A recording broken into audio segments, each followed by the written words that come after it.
Not every SUV in 2026 is worth your money, and honestly, some of them are complete traps. They look modern, packed with tech, and expensive enough to feel premium. But once the honeymoon phase ends, owners start dealing with the real problems.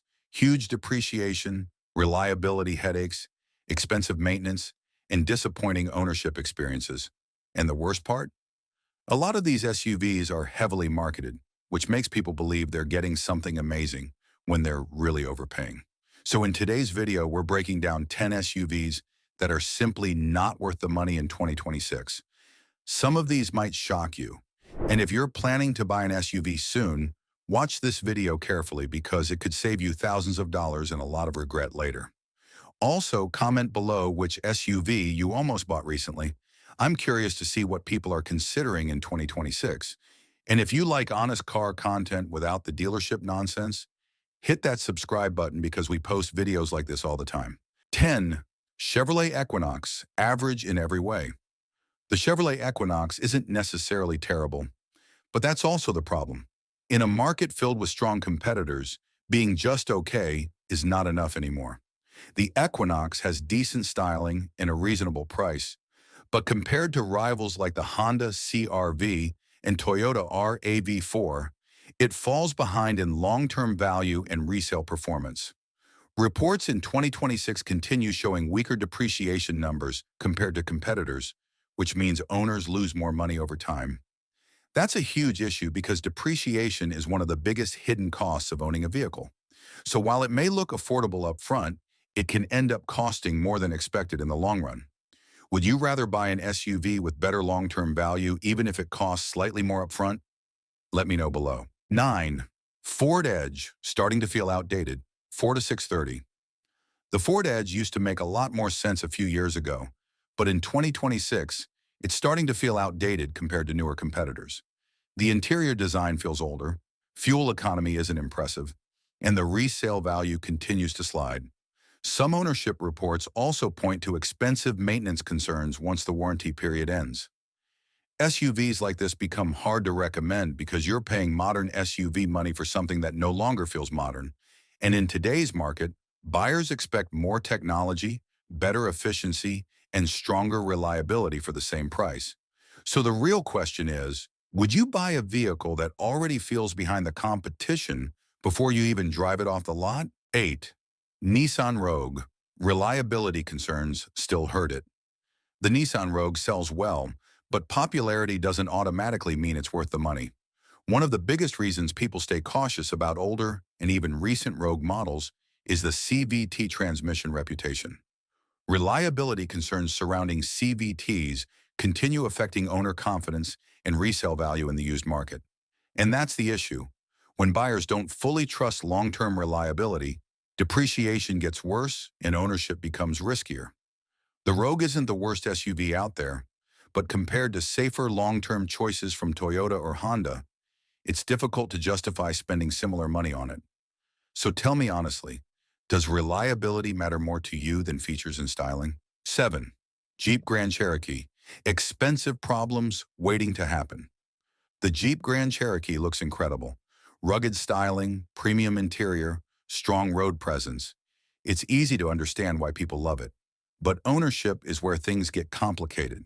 Reliability concerns surrounding electrical systems, suspension issues, drivetrain problems, and expensive repairs continue hurting its reputation. Multiple automotive reports in 2026 still listed among SUVs buyers should approach carefully because ownership costs can become painful after warranty coverage ends. It's one of those SUVs that feels amazing during the test drive, but much less amazing when repair bills start showing up. So here's the question. Would you risk reliability problems just because an SUV looks and feels premium? 6. Cadillac Lyriq. Too many early problems. The Cadillac Lyriq had huge hype when it launched. It looked futuristic, luxurious, and exciting. But early ownership experiences created a lot of frustration for buyers. Reports continue mentioning software glitches, charging issues, infotainment problems, and inconsistent reliability experiences. And that's the danger with first-generation technology-heavy vehicles. Sometimes buyers become test subjects for unfinished systems. Yes, the Lyriq looks amazing, but when you're paying luxury SUV prices, people expect reliability too. Right now, many buyers feel the ownership experience simply doesn't match the cost. Would you ever buy a first-generation luxury EV? Or would you wait a few years for the problems to get fixed? 5. Mazda CX-90 plug-in hybrid. Too expensive for the risk. The Mazda CX-90 plug-in hybrid is one of the best-looking SUVs in its class, and the driving experience is impressive. But reliability concerns and steep early depreciation are already making buyers nervous. Consumer Reports reliability scores and ownership reports have raised concerns about transmission roughness, technology glitches, and fast value loss. And that's a problem because when you're spending over $50,000 on an SUV, you shouldn't feel like you're gambling on reliability. The standard gas-powered CX-90 models make much more sense right now, which is why many experts say the hybrid version simply isn't worth the extra money yet. So tell me, which matters more to you in a vehicle? Performance or proven reliability? 4. Volvo EX30, too much software, not enough stability. The Volvo EX30 is one of the most talked about small electric SUVs right now, but software complaints are already becoming impossible to ignore. Owners continue reporting infotainment glitches, frozen screens, connectivity issues, and inconsistent driver assistance behavior. And this highlights a growing problem in modern SUVs. Companies are adding more software than they can reliably support. When everything depends on screens and digital systems, small bugs suddenly become huge frustrations. The EX30 still has potential, but in 2026, it feels more like a risky experiment than a fully polished product. So let me ask you this, are modern SUVs becoming too dependent on technology? 3. Genesis G560, luxury price, brutal depreciation. The Genesis G360 is stylish, fast, and packed with luxury features. But financially, it's difficult to justify. Reports show these SUVs losing massive amounts of value within just a few years, with some early models dropping close to half their original value. That level of depreciation is brutal, especially for buyers who paid premium prices expecting strong, luxury resale performance. And while the vehicle itself isn't terrible, losing that much money so quickly makes it hard to call it a smart purchase. This is exactly why depreciation matters more than most people realize before buying an SUV. 2. Land Rover Discovery, luxury that becomes a nightmare. 2430 to 2700.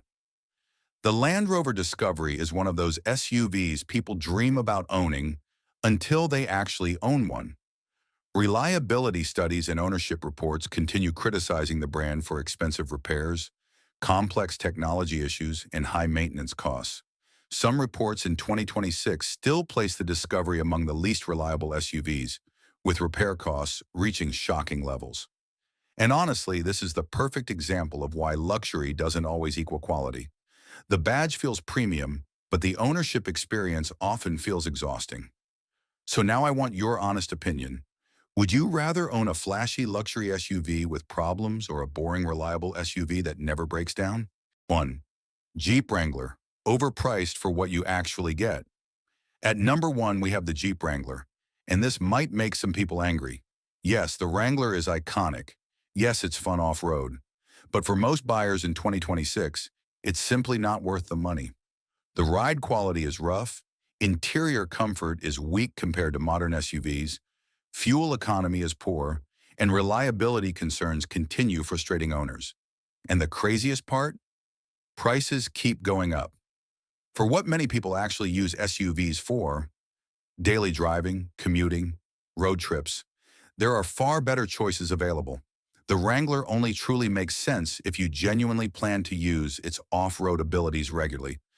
Otherwise, you're paying a premium mostly for the image and lifestyle.